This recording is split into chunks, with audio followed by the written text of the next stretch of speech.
Rookie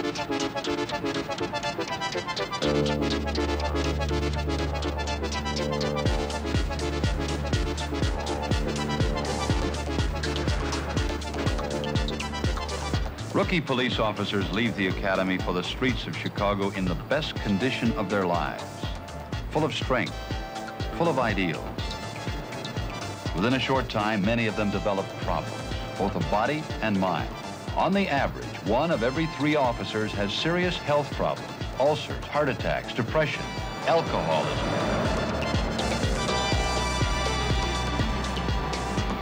A policeman is 3 times more likely to commit suicide than you or me.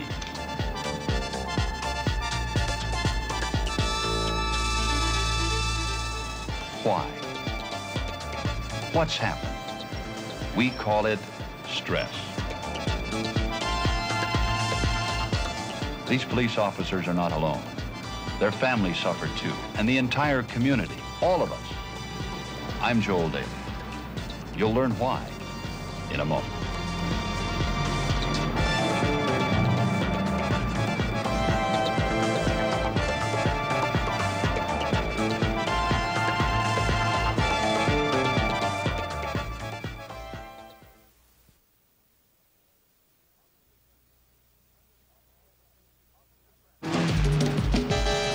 Officer Friendly. Remember him and all the safety posters? That's the image we want. A policeman who's helpful, compassionate, understanding. But the fact is, it's damn tough to be officer friendly out here on the street.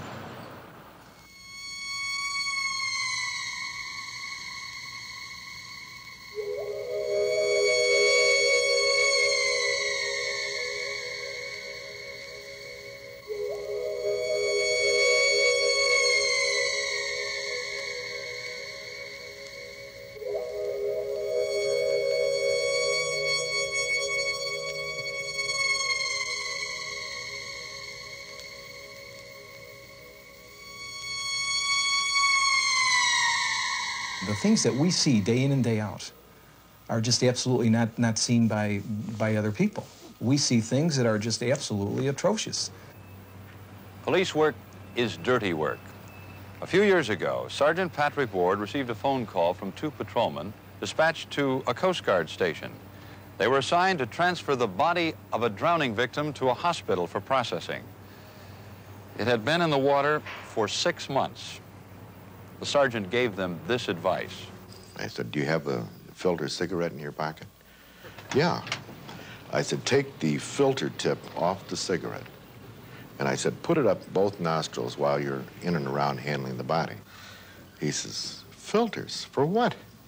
I said, well, number 1, I said, it'll cut down on the aroma surrounding you. And I said, number 2, the smell gets in the hair follicles on the nose, and that'll stick with you for a number of hours. He said, we're going to look stupid, you know, walking around with things sticking out of my nose. They didn't know whether I was kidding them or not. I actually was trying to help them. I said, it's very, very important, though, for you to understand. When you place the body into the wagon, don't hit too many bumps on the way to the morgue. The flesh is just like parboiled meat, and it will open up. And it's a very... It's a tremendous, awfully bad thing to witness. So I followed them over to the morgue, and they were doing right up to the edge of the morgue. And the one lad just hit the fence a little too hard. And when they opened up the door, I knew that the thing we're all worried about, concerned about, had happened. And they just sat there in the wagon. They didn't even get out. They just sat and looked straight ahead. It was a quiet Sunday morning. In fact, we were getting ready to quit. And the call come in that there was a man standing on the steps over on Orchard Street. And this man, from what the person said that called, had blood all over his hands. So about 3 of us went over there in our squad cars. When we got there, there was a man, in fact, standing on the stairs, and he had blood dripping from both hands. And we started asking him what happened. Was he hurt? Did somebody beat him up, or what happened? He says, no, I just killed my 3 babies. or words to that effect. That's a long time ago. I forget. So we asked him where he lived, and he pointed upstairs. And we went upstairs. And if you want to talk about a shock that a policeman will run into, there were little babies in a tub. And the water, hold on a minute. The water was blood red. And a little kid's arm was, oh. Hold on a minute. I still think about that.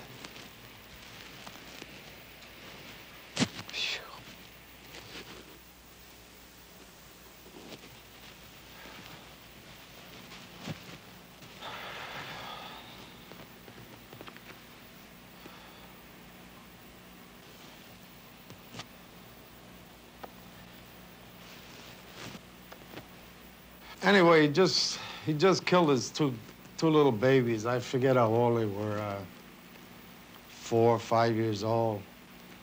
And you could see a little hand sticking out of the water and a leg sticking out of the water, and had to pull the children out of the tub. Kenny Johnson is no longer a policeman. After 26 years on the force and 80 departmental awards, he took off his star and unbuckled his gun a few years ago. He'd had enough. Bodies, the blood, bullet wounds, the broken bones, and the smell. One can never really get used to it. And they can plan, and they can train, and go by the book, but someone's always rewriting the book. Detective Terry Gaynor recalls a risky operation in which he was the key man in a plan to capture 2 very dangerous killers. The plan was for me to hide in the back seat and be driven to that location by Mrs. Record, and that the 4 or 5 other detective cars would meet us and converge on the scene once we had identified the suspects. I laid down in the back seat of the car, and I asked Mrs. Record, the offender's mother, to be my eyes. And I, at that point, was constantly giving directions over the radio to the other cars what position we were in. I said we had crossed 87th Street and we were approaching the entrance to the Jewel food store parking lot.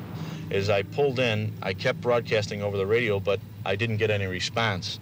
Mrs. Record started screaming, "There they are," and I peeked up and I could see the 2 of them standing there.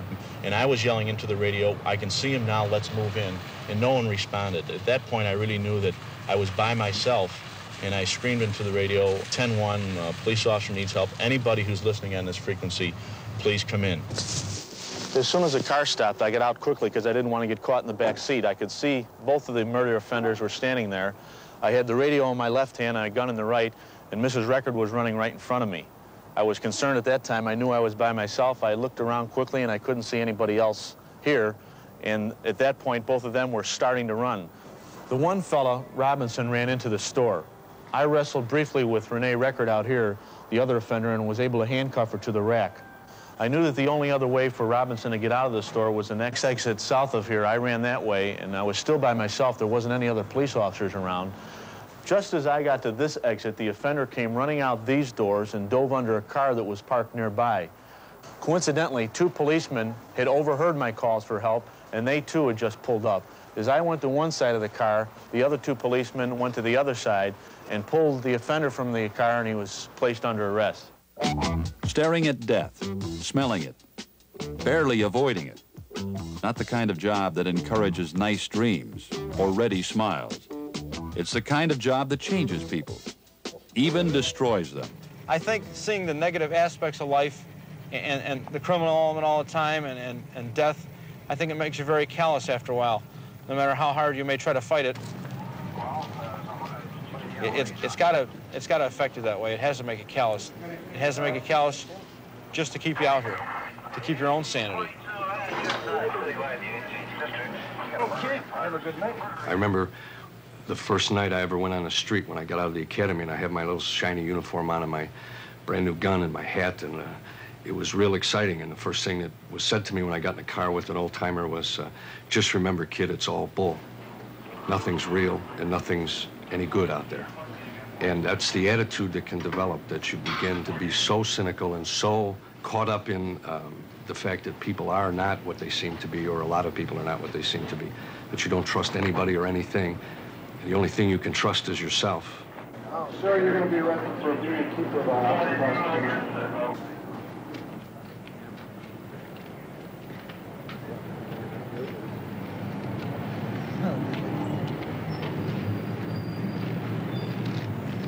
We see such damn things that we get cynical about life. It happens to all of us. There are days that I go through that you get cynical. Everything is bull. We all go through that bull period. That's bull, you know. And you can't wait to get to the bar at night to have a few drinks to get away from it, where the bartender is forced to be nice to you. A lot of police officers, the stress quite often makes them turn to drinking. Either it's a stress from the job, not being able to maybe handle it on an everyday basis.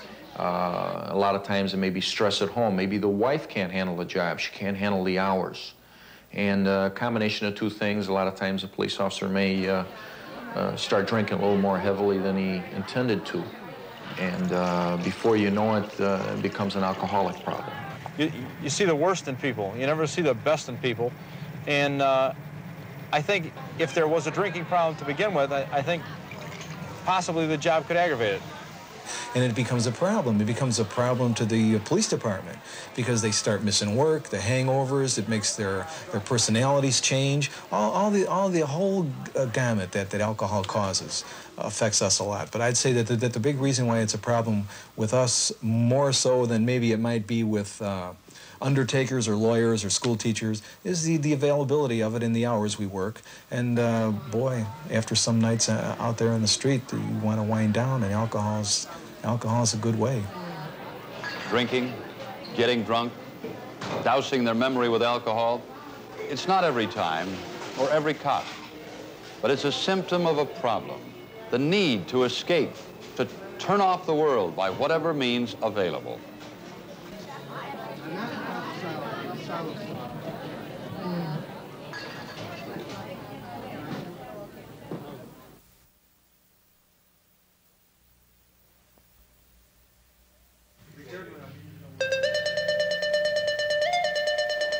Stress is as common as the common cold. There is no place, no job, no person who can escape. So what's different about being a cop? That's their job. Their job. Their job to shoot, to be shot at. Their job to look around the corners and over their shoulders. A policeman never knows when and where his life may be threatened. It was a rainy night. It just had stopped raining. And we were parked right here at Ogden and Homan. Officer Tom Fitzgerald and his partner were on a routine patrol. Nothing big going down, just a car that attracted their attention. We observed a vehicle pull out of the alley here, just like this vehicle over here, cross the street, and go into the alley here. My partner and I were curious why they were cruising the alleys of Ogden Avenue. And when I turned into the alley, I observed a vehicle approximately where this white vehicle is right here by the telephone pole. When the vehicle we were following reached the mouth of the alley, it failed to stop and turn left on the Trumbull. So at this time, we hit the car with our spotlight and pulled them over right in front of this house here, 1924 South Trumbull. Address I remember. As I exited the squad car, I observed there was three people, two in the front seat, one in the back seat. The man in the back seat, I recall very plainly, had a gold earring on. As I walked to the side of the vehicle, the passenger in the front stepped out of the automobile. So he stands up on the curb. As he steps up on the curb, he had a 3/4 length leather jacket on. He raised his right arm and dropped a double-barrel sawed-off shotgun under his arm, which he grabbed with his left hand, and he stuck it in my abdomen. at which time I reached across and I grabbed the end of the shotgun and we began to struggle over the shotgun. And at the same time, I drew my own revolver. The offender fired and he struck me in the right side and the right arm. My partner ran over. He got the radio from me. They called for assistance. I was taken to St. Anthony's Hospital. I was hospitalized at St. Anthony's Hospital for approximately a month. I underwent surgery twice to repair the arm. The adrenaline comes first. The shock comes later and has a lasting effect. That's the way it was for officers Jay Schroeder and Bob Greenwald. They were after a man, had him cornered, ordered him to halt. I hadn't gone 20 feet maybe up the side of the building. I heard one shot and then another one and then a whole series. As I came around the corner, he was standing there in the gangway. The gangway was dark. I could see his silhouette with his right arm extended with a gun in it. I was going to try to hit the ground, but he immediately shot me as soon as I came around the corner. And I heard a sucking sound in my chest. I knew I had a bad wound, so I covered up the wound, started to lay down over on that side. And Jay called me and asked me if I was okay. I says, no, I'm hit. Started coughing up blood and that. I remember in the hospital, laying on the emergency room table, my wife walked in. I says, they can take this job and shove it. He was my partner, and he got shot while I was there, and that's not supposed to happen. I not only didn't prevent it, I didn't get the guy that did it. You know. I spent a year over in Vietnam, saw a lot of combat, didn't get a scratch over there. I thought it was kind of a joke when people talked about the dangers of the job. 3 years passed before Bob Greenwald was able to pin on his badge and return to the street. His former partner, Jay Schroeder, opted to stay and work behind the desk. Survival is a basic drive. It's automatic. We usually react to danger in one of two ways. Either we run and hide, or we stay and fight.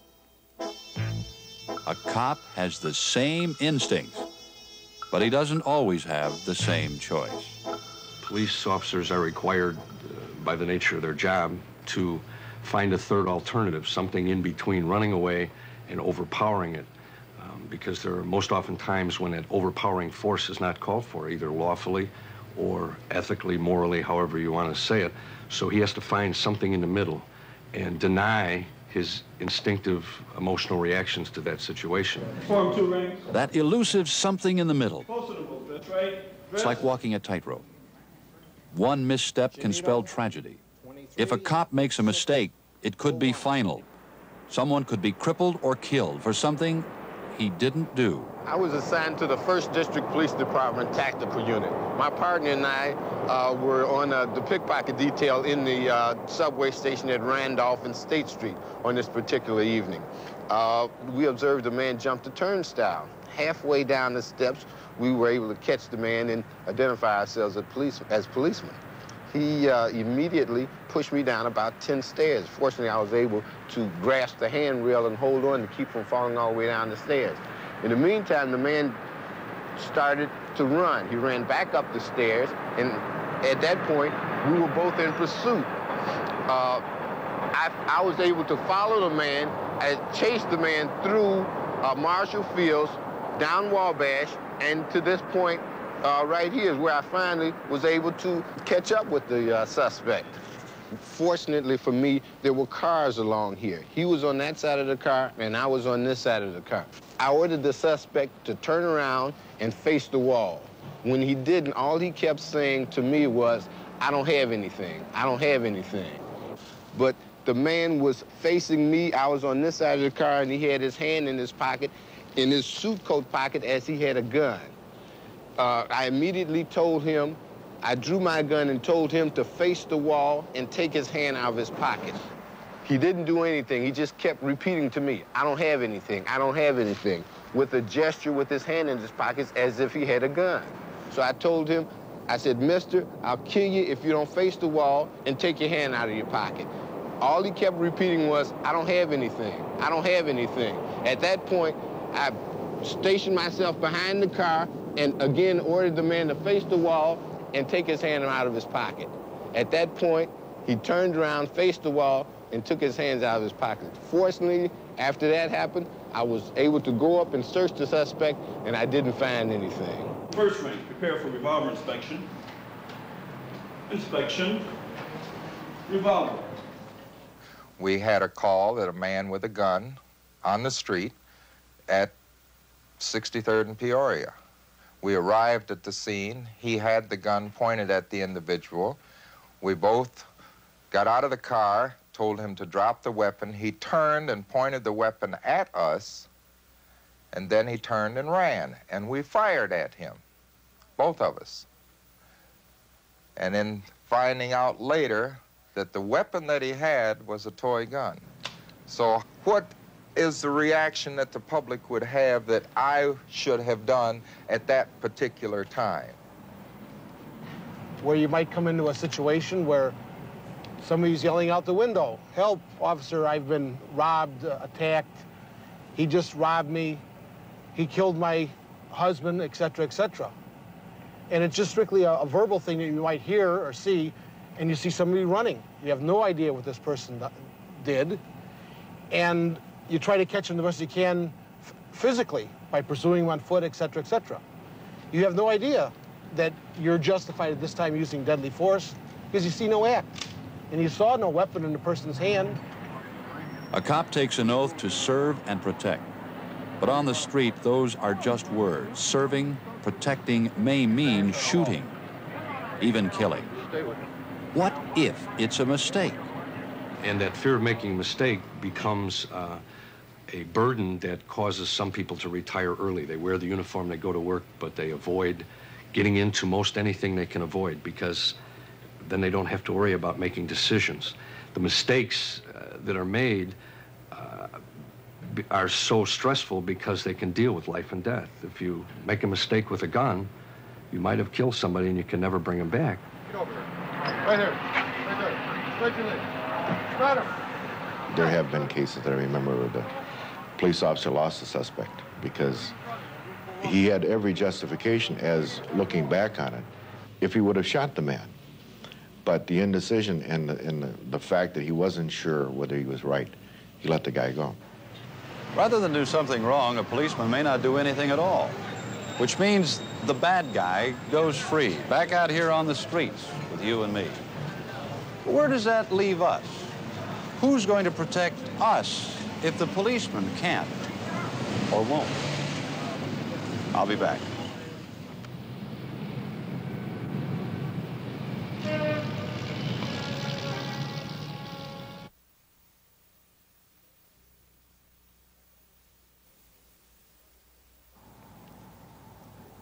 Chicago policemen are well trained. They know the law, they learn the rules. But out on the street, the rules don't always apply.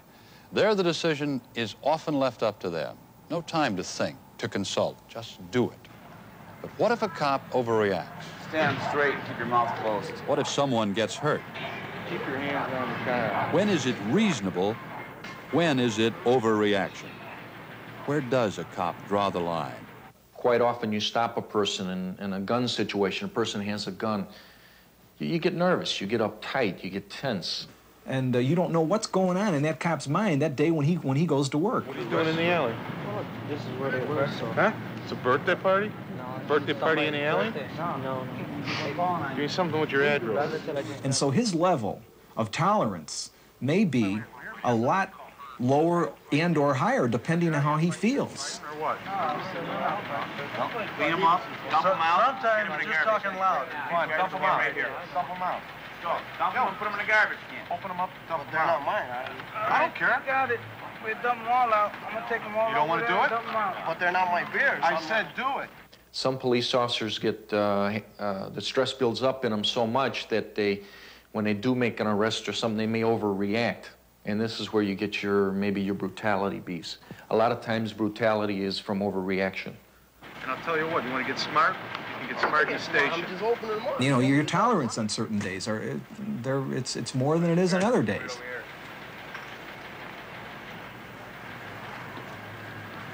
Pick up the bags. And then that's where the resistance comes in at. That's where an easy arrest turns into a fight. Go back in your party and have your fun. Don't be out here anymore, huh? To be in control on the streets, a good cop has to be in control of himself. Hey, officer, I just came inside the place. It's against the law. But it doesn't end on the street with the suspect arrested, booked, mugged, and fingerprinted. The policeman has to work hard to prepare his case for court. Officer, I just walked in the door.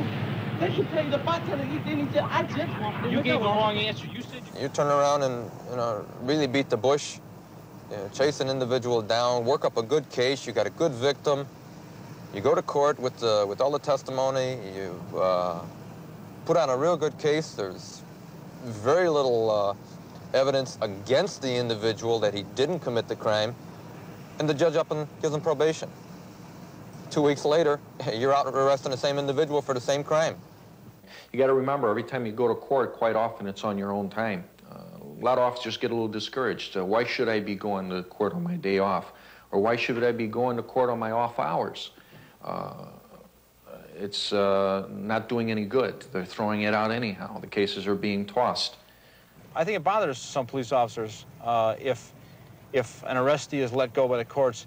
They take it personal, and I think after a few times, an officer may feel that it's useless to even bother, and that it makes them very complacent and just not want to get involved in anything. Just put in an 8-hour tour and forget about it.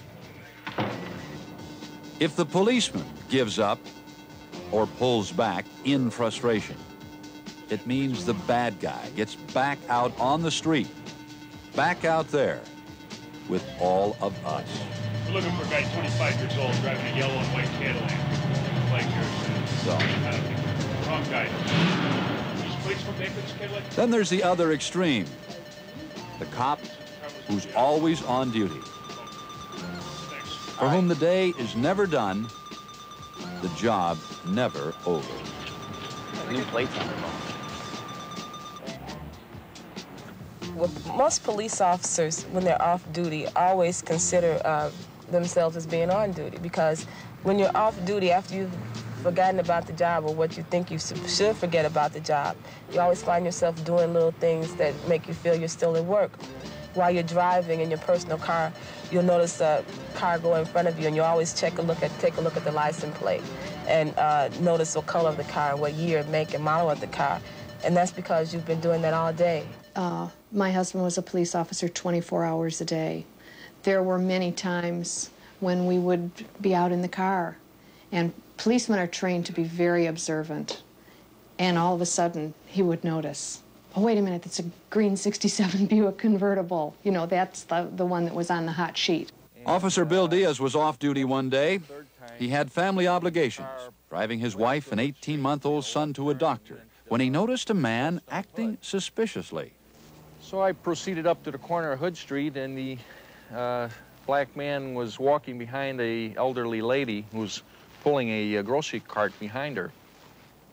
I told my wife, I says, I don't know if he's looking for a house to break into or if he's going to grab this old lady.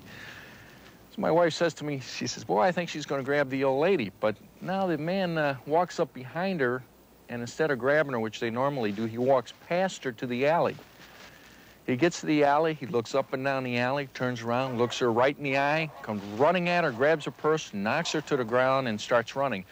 Right about then, I was right about at the corner. I pulled my car up, threw it in park, turned the ignition off. I told my wife, I screamed to my wife, help the old lady, and I jumped out. And I thought about my son being in the car and my wife on the street. I didn't know if this fellow was armed or not, but I guess it's second nature just to involve yourself in a pursuit. So I jumped out of the car and I told the guy, stop, I'm a police officer, which time he bumped me and continued to run, and he ran westbound on Hood. So I chased him all the way up to Clark Street, which time he crossed the street and headed back, doubled back on me. He was headed like in the direction of my automobile, which my 18-month-old son was sitting in a baby car seat and he was strapped in. My wife is out of the car helping the old lady, and I became quite frightened at the time that he was going to jump in the car because I had left the ignition, the keys in the ignition. And just before he got to the corner, he cut into a gangway and he attempted to scale a gate. I grabbed him by the legs on the gate. He turned around, looked at me, and said he was going to cut me up if I didn't let him go. He grabbed me, and I kept telling him, I'm a police officer, you're under arrest. And he tore up my shirt. I threw him down. Big struggle ensued, and finally I managed to subdue him. But I was quite frightened at the time for my family more than for myself. I didn't know, like I said, I didn't know if the guy was armed and something seriously could happen to them. But like I said, it's, I guess it's instinct more than anything else to act and then think about it later on. Bill Diaz is lucky to have an understanding wife, but it's never easy. For many policemen and their wives, maintaining a normal relationship is very difficult. When you're married to a policeman, you have to accept the fact that he's going to work 3 shifts, and that's not a normal life. It's not normal. Your eating habits are not normal. Being with the children are not normal. And the way my husband was, he wanted me here when he was home. So if there was even a church meeting, I couldn't go. I mean, he would say, you're not going to go to church with me home, are you?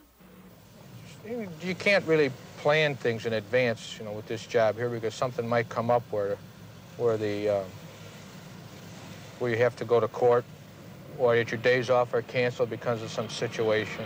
Everybody else over 17? It's not just the hours and the uncertainty that affect family life. What time we make it? It's the environment in which they work, the problems with which they must deal. You got $50, suppose? On the street, compared to those they face at home. Spend the night then. You got some friends that give you $50, don't you? I think that because policemen deal with black and white on a day-to-day basis. All right, well, let's go to Schubert and Kimball. This is the law. The law was broken. No, I'm going to give it to him. You're going to have to, because it's not... You want to lock him on me? Lock him on. Well, that's what we're going to do then. We're going to lock you up. I think that there's a tendency to bring that into the home. No, he's not a working man. To want to establish laws and to look at things just as black or white, and have some difficulty in dealing with the gray areas in between. And certainly when you're dealing with people, there's a lot of gray in there. It's pretty demanding on your family. I imagine that's why a lot of them, you know, plus you have a lot of problems in the street. And you go home and you try to adjust to the problems at home. That's what he's always threatening that she's gonna kill, that he's gonna kill her. Yeah, that's why I think where a lot of problems come in with the families and that. We all have family problems, and we take those problems with us to work. That's natural. It's inevitable. But what if you're a cop? What happens when he's had a bad day at home? That guy comes to work, his wife was ragging him all day, the kids are shoplifting, they're not coming home from school, I think they're smoking, Tommy took a drink, and she's ragging him all day long. He's got to get to work at 3 o'clock, the kids aren't home from school yet, he's got to see him when he comes home or maybe the next day. Now he's got that uniform on, he's out there. All right. And he's being, he's thrusting himself, he's involved with other people's lives. If his home life is not stable when he leaves, if he's not a stable person, how can he perform any sort of function for another human being when he's not in a stable situation himself? He wants everything only when the court... Let's get the car. I want to get the car parked, and I want to take her to... I want to take him to pick up the daughter.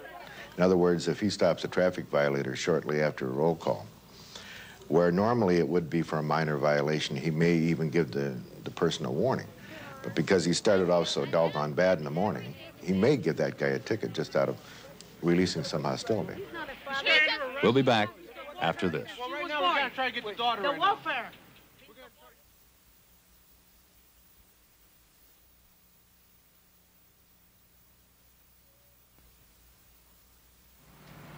246, 1028s are not coming back.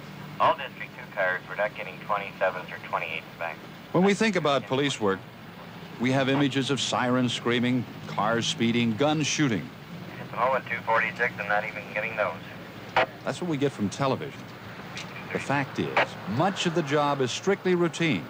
A lot of it is boring. Now I have it. Tom X-ray 245 is clear. KSB 233. But can a cop ever take it easy? We received this radio call, a routine burglar alarm call at the tavern over here. And me and my partner pulled up in front of the tavern. We looked through the window of the front door and observed a male by the pool table. The person answered the door. We advised him that his burglar alarm went off, and he stated that he was the owner of the place and that he failed to call in and let him know that he was opening up. So with this, we left the tavern and got back in our squad car.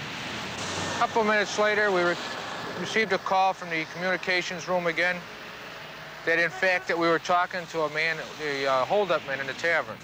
We came back over to the tavern and talked to the original owner. And he told us that 3 men came in, 2 with sawed-off shotguns, and well, another man. The 2 men with the sawed-off shotguns were behind the pool table, and the other man who let us in was the other offender. As we were talking to the owner, they said that the 2 men behind the pool table stated to the other offender to let the policeman come in, and we'll take care of them, which we assume either kill us, shoot us, or hurt us. Be very wary. Be very wary of people. There's a lot of nice guys out there that'll stop for you. And this guy may be wanted back in New York, the bond forfeiture. They got to keep their eyes open. You can't take anything for granted. What happens is you have to have a high degree of suspicion about people in general in order to survive on the street. You have to look at people and be very, very cautious in order to not get hurt, and also to prevent other people from getting hurt. You can't just take people at face value. They're suspicious, they're defensive and on guard. They have to be in order to survive. Who's white? Yeah. Is it registered? Yes, registered and everything. With the police department it's registered? A policeman never knows who's going to commit a crime or when. And that creates even more pressure, more stress.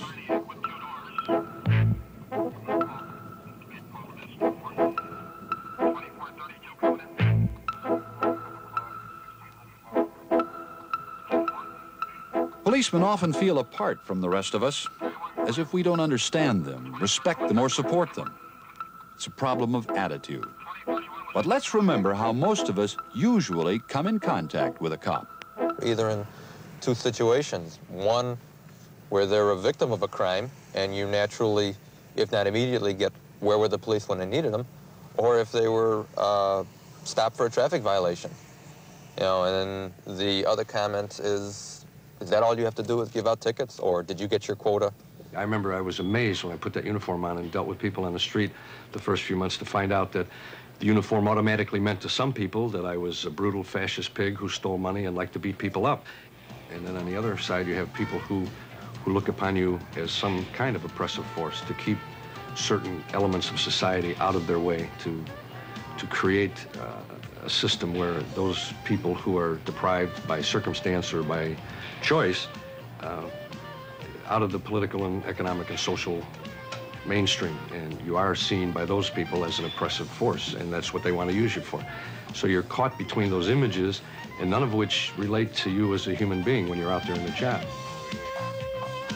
It's a jungle out there, so they say, but a cop has to deal with it firsthand. The misery, the tragedy, the risk. They have to be cool, in control. But having a strong stomach doesn't necessarily mean a healthy one. Strictly has my opinion, when a officer goes through a lot of this, I think it affects him mentally and physically. And because they see the wrong side, the bad side, the rotten side of human life. Well, most policemen, over the years, they develop different health problems. Each individual is different, but I find out there's a lot of high blood pressure, hypertension, stomach problems, ulcers, and I feel it's all job related because we're thrown in so many stressful situations at any given time. The heart attack for police officers is probably the largest killer of all policemen. It's not the gunfire, it's not accidents, it's the the heart attack. And stress can, of course, bring this upon. In all the studies of stress, policemen are high on the list. The pressures are obvious. The symptoms are many. But there's one source of stress a cop doesn't even like to think about. Yet he lives with it every day. The fact that at any given time, he could lose his life. Jean Bosak, a policeman's wife, will never forget the day two of her husband's friends, fellow policemen, came to pick her up from work. They took me out, and we got in the car, and Bob Hanley got in the back seat with me, and he was holding my hand. And I was trying to make some small talk about, you know, I hope, you know, he's okay, or just some kind of small talk. And he was squeezing my hand so hard, I thought to myself,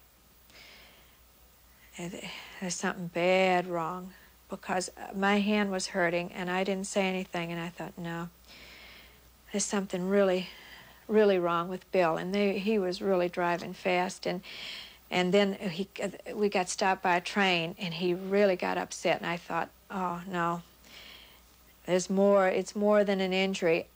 I thought he was, and I remember thinking to myself, God, just let him live till I get to the hospital, because I knew that he was bad. And when I got to the hospital, you know, I saw all the police were there, and the chaplain and everything, and I said, I want to see Bill. And they just all looked at me. They were just kind of standing there looking at me when I walked in. I said, he's dead, isn't he? And they said, yes.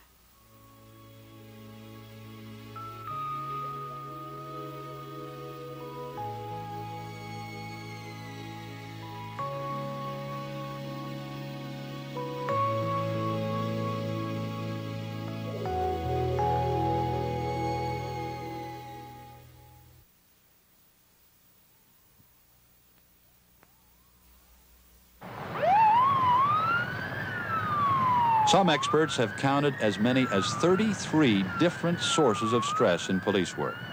But we're not talking about numbers. We're talking about people. What can the policeman do, if anything, to reduce or avoid the effects of stress? Now, I think it's particularly important that police officers learn very early in their careers how to know when their pressure is building, how to read their bodies, and how to know when they feel that pressure, so that they can know when they need to release it, and then develop either exercise programs or different kinds of stress management or release programs so that they don't build that pressure unnecessarily. Our little way of getting away from the pressure, we go hunting and fishing. Now, we'll take, and when we get a day off and we get them to coincide, my 3 or 4 policemen, we'll go up in Wisconsin, Minnesota, and we'll get away from everything. You don't hear the police radio. You don't worry about robbery in progress. Listen to the radio. You know, it's a person has to have some way to get away from the pressures of the job. The Chicago Police Department has programs to assist and support its officers and their families, a professional counseling service for marital and work-related problems, and a new trauma program for policemen who become their own victims, as in the case of a fatal shooting. We know that any officer involved in a fatal shooting would automatically be involved in a traumatic police incident. We know that there are others, but that for sure is one that universally is difficult. Every officer who has seen in that program usually goes through an interview where they debrief psychologically from the pressure that builds from that particular experience.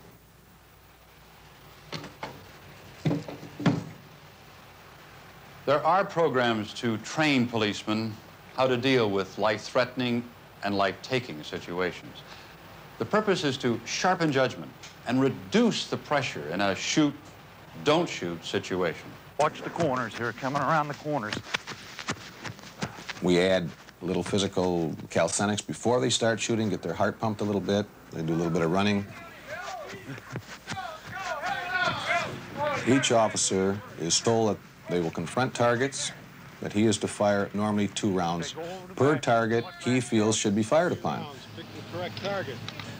All this thing is trying to disrupt the main thought, and that is to fire upon your adversary, and the correct one. You feel should be fired on. Kill shots, headshots. One more. Got it. He's guided only into which area, what spots that he goes next. And he's also instructed that he listens to only one person, the man who is constantly at his side. Mervyn! Mervyn! I told you to listen to me only! Come on! With the different harassment techniques that we use to try to take their mind away from what they're, the concentration of what they're supposed to be doing. Quick! No! Misfire! Guy on the left, machine gun! We have hecklers, we'll have other distractions, and certainly you could have distractions out on the street. The difference in the targets that we're using for our stress course is that we have a colored type target, more real-like, picture of a man or a woman, as compared to the standard silhouette target that many departments use, something very similar to this. It forces the officer to look at what's in those people's hands for weapons. A little more psychological effect that somebody's looking back at them, perhaps. The biggest thing is they're different targets, each one. And I think that also increases some of their apprehension. Right there! The good guy, the good guy! That's it! Every target that I faced that returned to me, no matter what course it was, we fired upon. Left hand, And that's just not the way it is out on the street. You just can't be firing your gun at everybody that you see. You have to make a decision. And this particular course forces them to decide which ones to fire upon, which ones not to fire upon, and I think that's very important.